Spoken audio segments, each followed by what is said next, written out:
যারা টেকনাফের অপহরণ নিয়ে অনেকে অনেক রকম কথা বলে, পাহাড় নিয়ে কীভাবে এই পাহাড়ের মধ্যে অপহরণকারী থাকে, আমি একটু তাদের জন্য বলতেছি, তাদের একটু অভিজ্ঞতার জন্য দেখাচ্ছি। আপনারা দেখেন আমরা যে পাহাড় উঠছি, একটু দেখেন, এদিকে আসেন, এদিকে ওই যে সাগর দেখা যাচ্ছে, এটা হচ্ছে কচ্ছপিয়া পাহাড়। কচ্ছপিয়া দিয়ে আমরা ওই প্রথম পাহাড় উঠেছি। প্রথম পাহাড়ের চূড়া থেকে দ্বিতীয় পাহাড়, তৃতীয় পাহাড়, চতুর্থ, পঞ্চম, এটা আমরা ষষ্ঠ পাহাড়। এই ষষ্ঠ পাহাড়ের পরেও দেখেন এখানে শত শত পাহাড় চতুর্দিকে।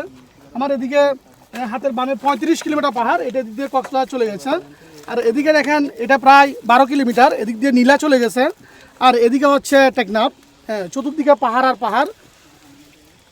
শুধু এখানে পাহাড়ের মধ্যে শুধু এই রোহিঙ্গা অপহরণকে না, আমরা এখানে ড্রোন উড়াইছি, উড়াই চতুর্পাশে দেখছি। হ্যাঁ, এখানে কারা কীভাবে অবস্থানে আছে, এখানে কোনো লোকজনকে দেখা যাচ্ছে না, কারণ এত পাহাড় পর্বত, এখানের মধ্যে কোনো মানুষ ঢুকলে কিন্তু আসলে তাদেরকে দেখা যাবে না। এখানে শুধু ক্রিমিনাল নয়, এখানে দেখেন এটা অভয়ারণ্য, এখানে বিভিন্ন বন্য হাতিরা আছে। এই যে এখানে বর্জ্য দেখা যাচ্ছে, এগুলো হাতির, এখানে হাতি বিচরণ করে। হাতি ছাড়াও বিভিন্ন রকম সাপটা বিভিন্ন প্রাণী আছে।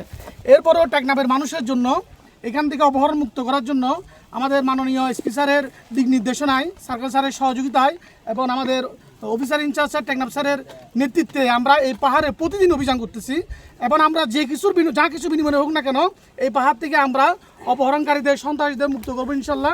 এবং সেই জন্য আমরা আমাদের কার্যক্রম, গোয়েন্দা কার্যক্রম, সকল ধরনের কার্যক্রম আমরা পরিচালনা করতেছি।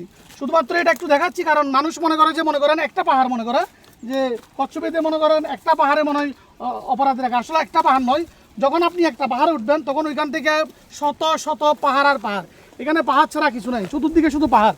এটা এমন নয় যে একটা দুটা পাহাড় এখানে মানুষ থাকে। এখানে যদি আপনি 35 কিলোমিটার পাহাড় হেলিকপ্টার দিয়ে যদি আমরা এখানে অভিযান করি, এরপরে কিন্তু এই পাহাড়গুলো শেষ হবে না।